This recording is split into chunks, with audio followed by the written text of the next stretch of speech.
And our final presenter this afternoon is Katia Verhamme from Erasmus MC.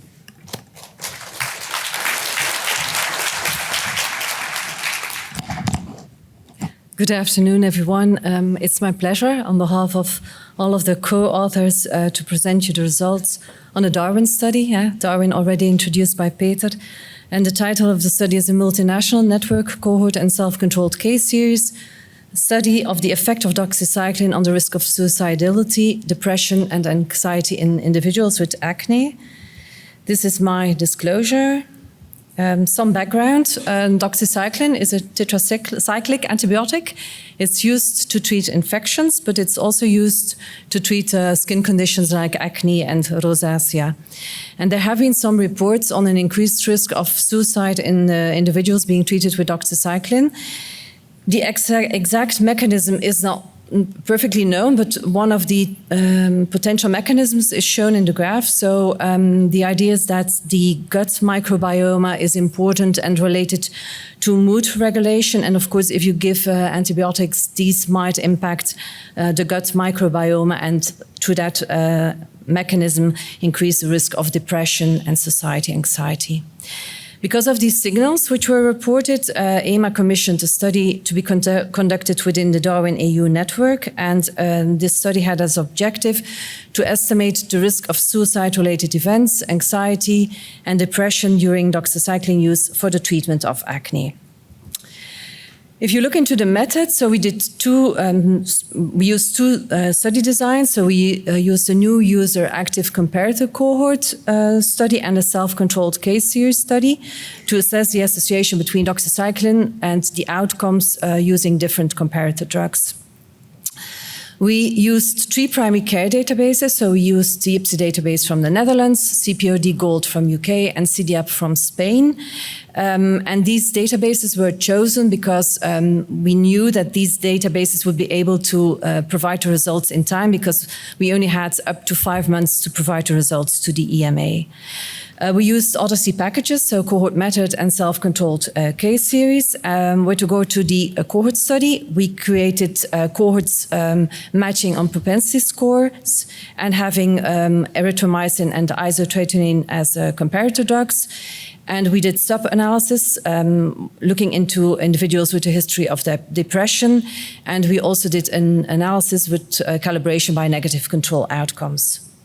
For the self-controlled case series, so in this figure, so we had the index date, which was the first prescription of doxycycline, and then we identified windows. I'm going to start with the easiest one. So for instance, here we looked into the 3 months pre-treatment window indicated in green. We had the risk window following the prescription of doxycycline, a 3 months risk window, and then we had baseline periods, which were indicated in orange. And then above we did another analysis. Again, the index date, first prescription of doxycycline, but the pre-treatment window was here somewhat shorter, 30 days, baseline periods, and then we looked into specific risk windows following exposure. In this table, you see the number of individuals within these different cohorts by comparator drug and by database. And for instance, you see for some of these cohorts that the number of individuals was relatively low. For instance, for IPSI, the Netherlands, comparison of doxycycline versus erythromycin. And of course, this affected results. If we go to the results, so we have a lot of data, and I'm going to focus on some of the results. So here we have suicide-related events as outcome in the cohort study. If we look into the association with suicide-related events for doxycycline versus erythromycin, we observed an increased risk for CPOD, not statistically significant. For CDAP, we saw an increased risk statistically significant, and this resulted in a hazard ratio in a meta-analysis of 2 statistically significant.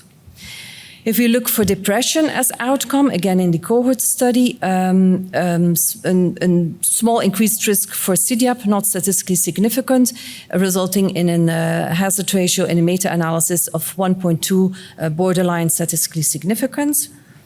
And then we looked into anxiety as outcome, no association for CPOD for CDAP, comparing doxycycline versus erythromycin for IPSY, we did observe an increased risk, but not statistically significant.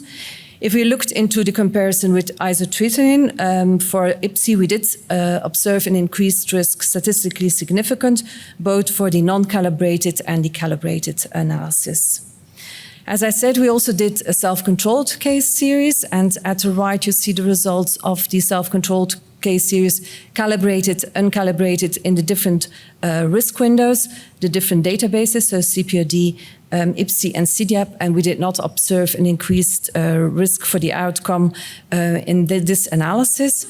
Where we looked into depression and anxiety as outcome, and we looked into the window 1 to 90 days following the index date. For CPOD Gold, we observed a protective effect, a small protective effect, statistically significant. For depression as outcome, for anxiety as outcome, both in CPOD Gold and in IPSY, we observed a small protective effect.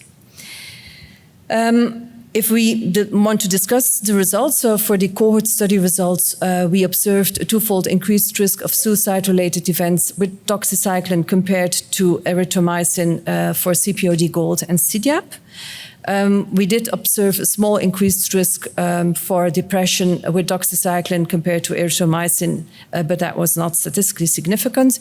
And for anxiety as outcome, we observed an increased risk in IPSY, but only statistically significant in the comparison doxycycline isotretinoin. And then to go to self-controlled case series, no associations were identified for suicide-related events and a small protective effect on anxiety and depression for CPOD and IPSY in specific time windows. Then, of course, we need to consider potential limitations. So underreporting of outcomes, which was also discussed by Judy just after the break. So indeed, reporting suicide-related events within electronic healthcare data is not straightforward, I think. So that's something to be aware of. We had inconsistent time trends leading to censored analysis.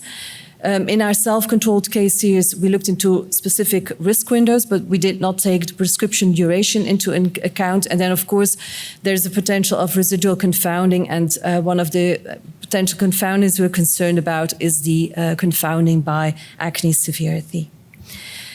Our results were used by the PRAC in their meeting last November, where they assessed our data, but not only our data. And then the report meeting minutes were sent out, and the conclusion by the PRAC was the following. So they said, after reviewing all available evidence from spontaneous reports, literature, the discussion on possible mechanisms, and the study performed via DARWIN EU, the PRAC considered that the evidence is not sufficient to establish a causal relationship, and that no update to the product information of doxycycline is warranted at this moment. But of course, they also say that they are closely monitoring the safety of doxycycline and potential associations with suicide-related events.